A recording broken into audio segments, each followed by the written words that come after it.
PT Desi Timber menghadirkan 3 orang saksi dalam laporannya ke Mabes Polri.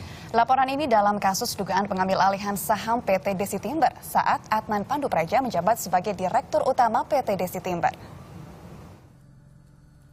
Setelah gelar perkara Rabu kemarin, pelapor Wakil Ketua KPK Adnan Pandupraja hadirkan sejumlah saksi. 3 saksi yang dibawa oleh pelapor ialah Yusuf Murad, Hasna Saad, dan Muiz Murad.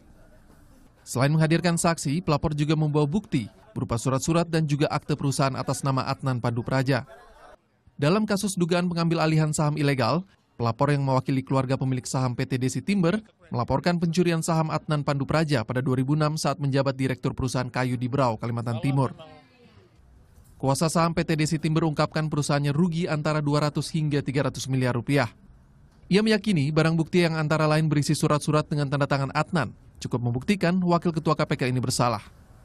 Kali lagi ini proses sudah 10 tahun tergantung-gantung.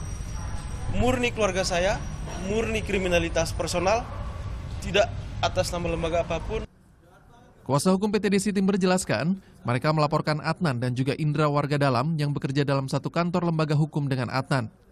Ia jelaskan mereka dilaporkan ke Bareskrim melanggar pasal 66 Junto, pasal 55 karena memberikan keterangan palsu. Kasus yang terjadi tahun 2006 ini sudah diadukan ke Polres Berau dan Polda Kaltim, dan tahun ini ke Polda Metro Jaya dengan perkara yang berbeda. Kuasa hukum juga tegaskan pelapor tidak datangi Bareskrim karena suasana keruh seputar polemik KPK dan Polri. Dengan polemik satu persatu pimpinan KPK dilaporkan ke Mabes Polri, sebagian orang berpendapat untuk memberikan imunitas hukum kepada KPK agar dapat terus fokus menjalankan tugasnya.